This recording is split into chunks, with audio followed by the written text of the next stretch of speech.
It's late at night. The world is quiet. You're alone with your thoughts. And then, out of nowhere, it creeps in. A thought, a feeling, a desire you don't talk about.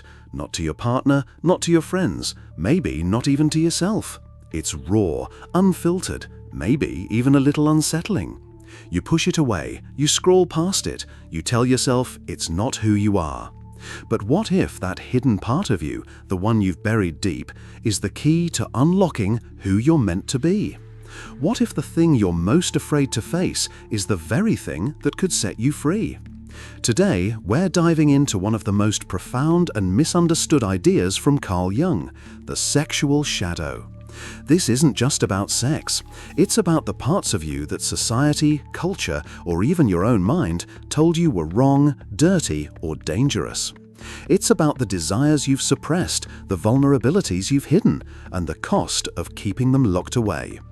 By the end of this video, you'll understand why facing your sexual shadow isn't just about healing. It's about reclaiming your power, your presence, and your life.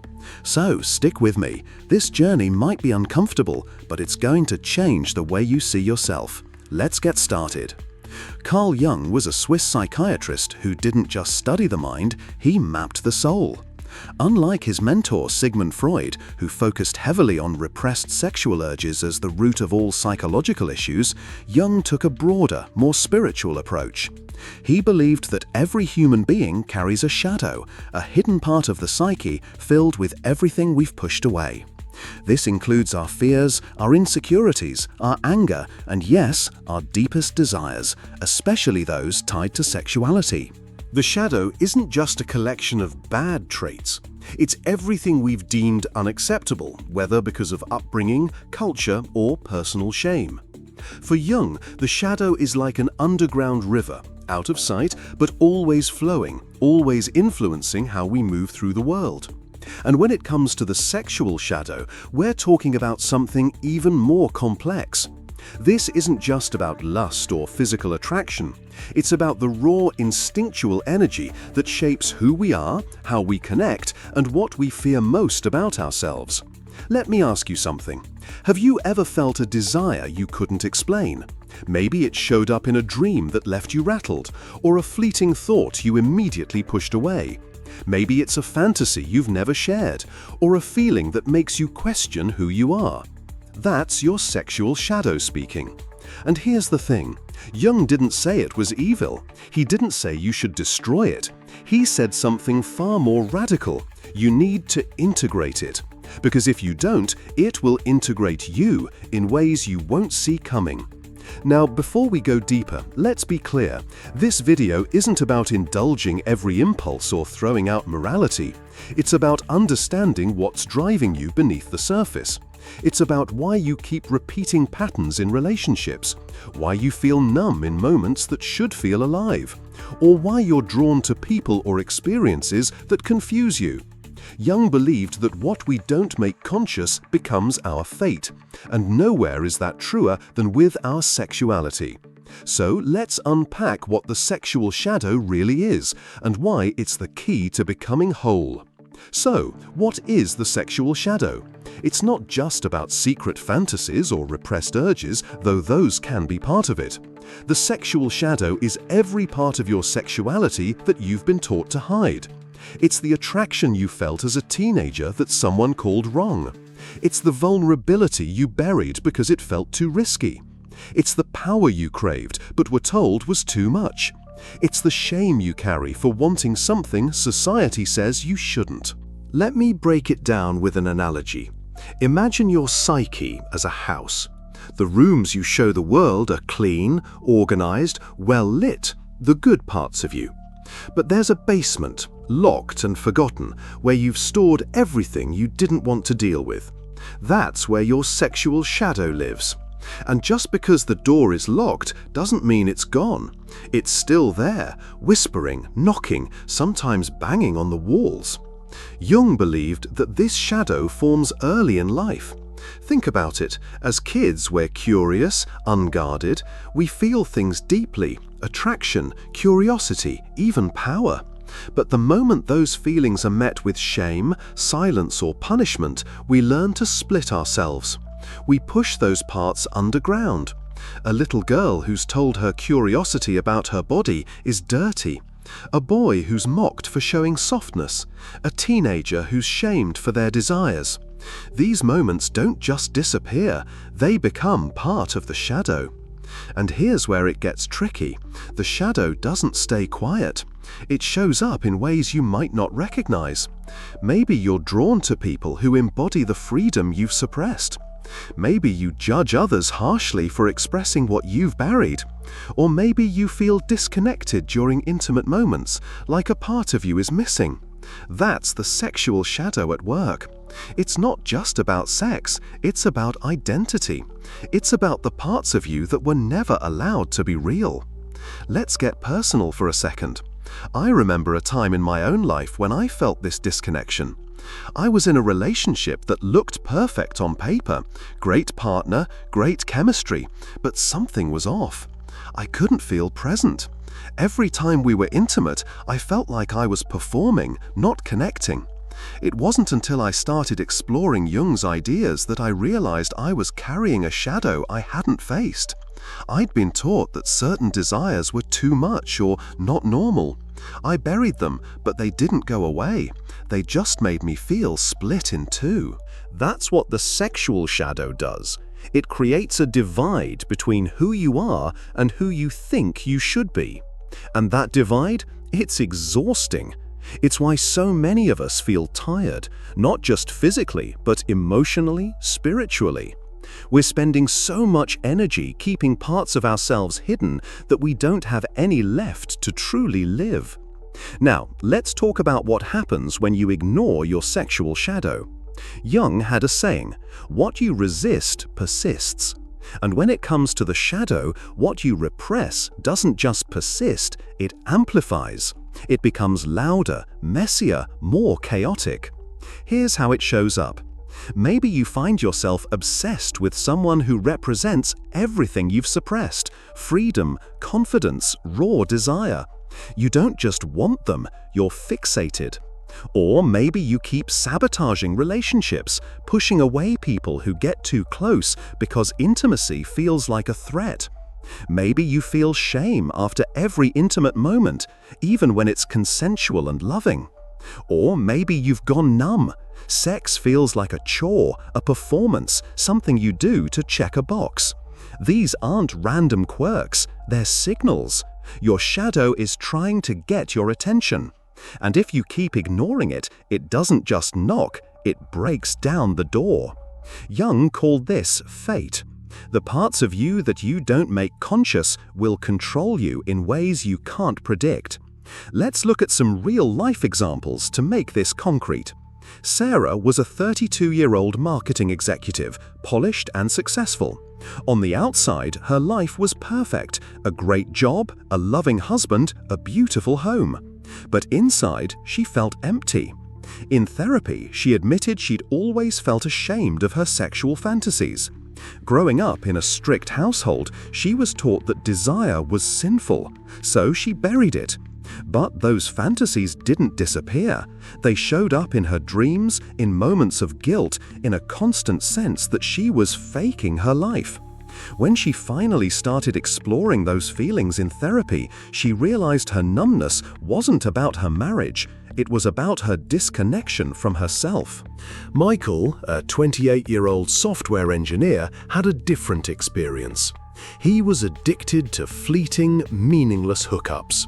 He craved the thrill, but afterward he felt hollow. He thought he was just wired that way, but digging deeper, he uncovered a childhood where emotional vulnerability was mocked. Intimacy scared him, so he chased control through casual encounters.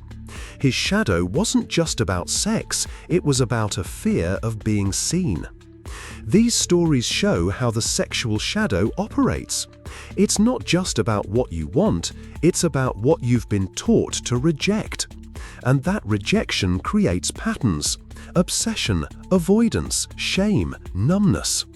The shadow doesn't just affect your relationships, it affects your entire life. Your creativity slows down, your confidence wanes. You feel like you're sleepwalking through your own existence.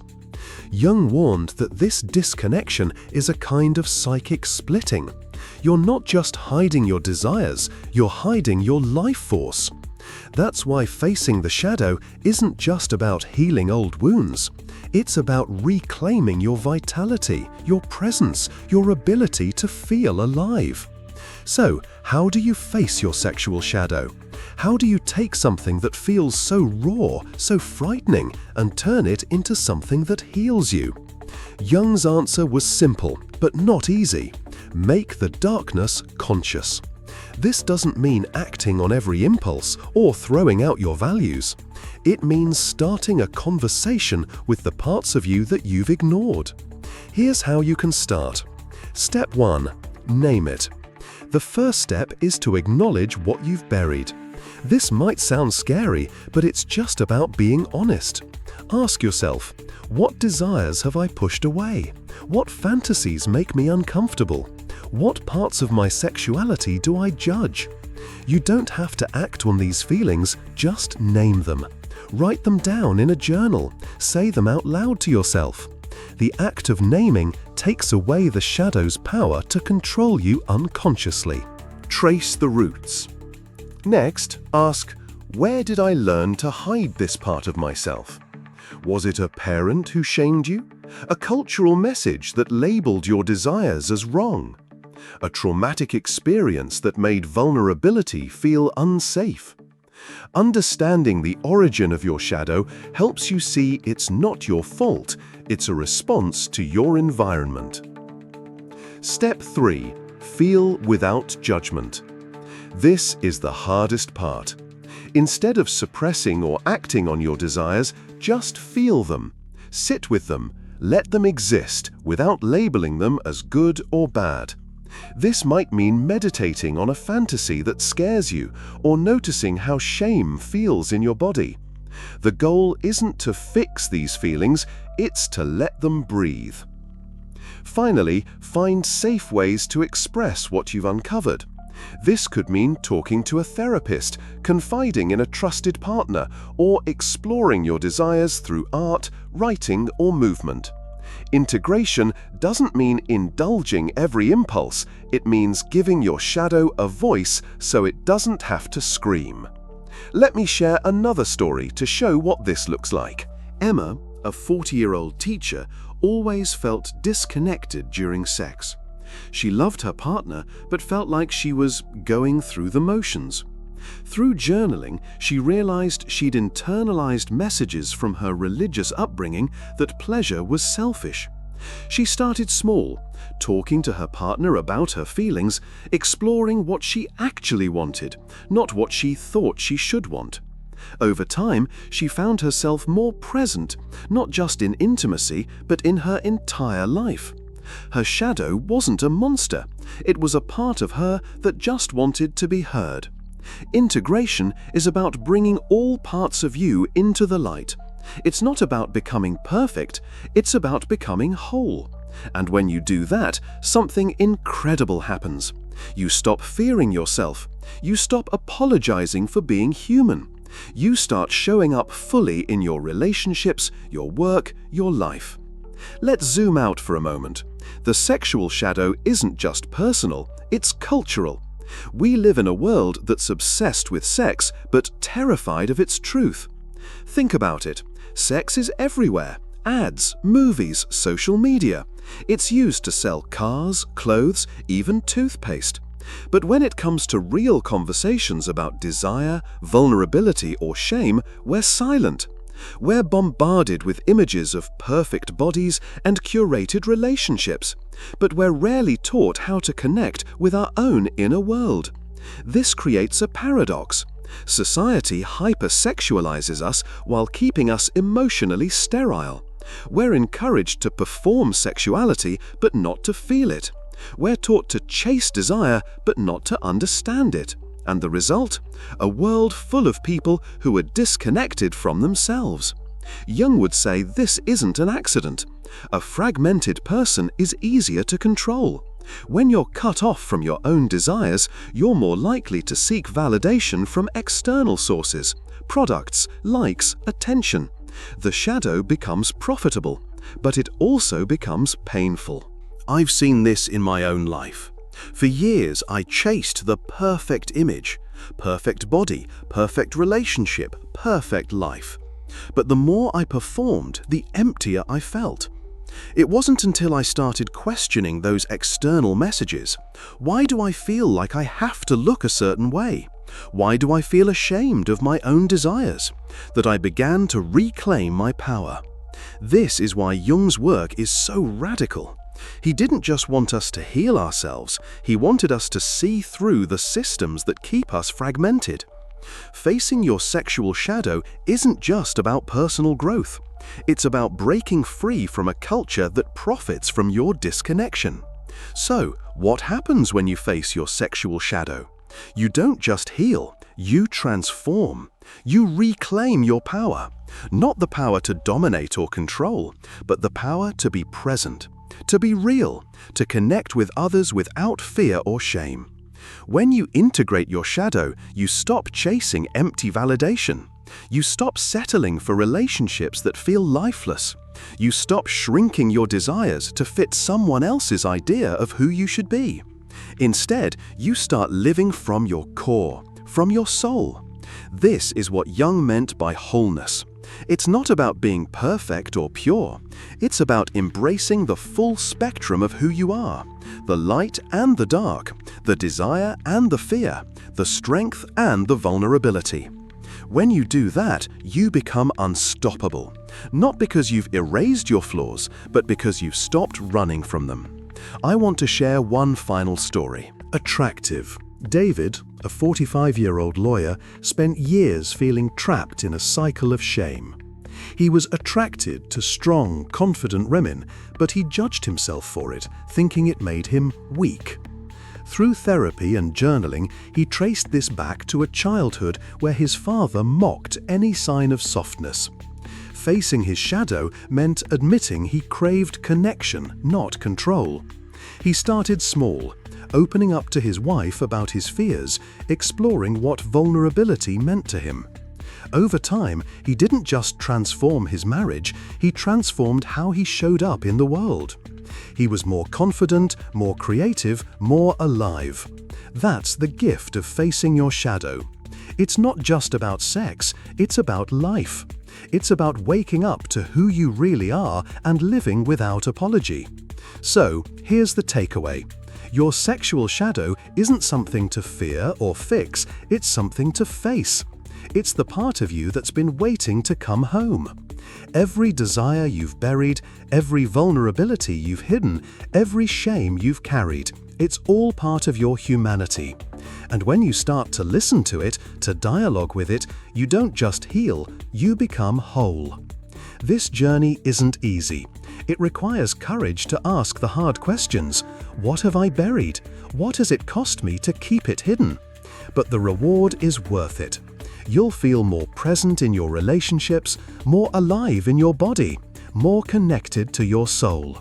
So, here's your challenge. Take one step today. Maybe it's writing down a desire you've never admitted.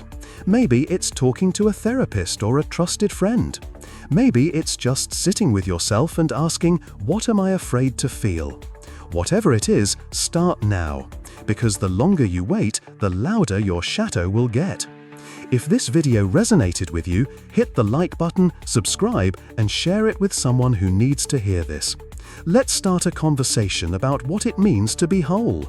And if you're ready to dive deeper, comment below. I'm ready to reclaim what I buried. Let's stop running and start returning to ourselves. I'll see you in the next video.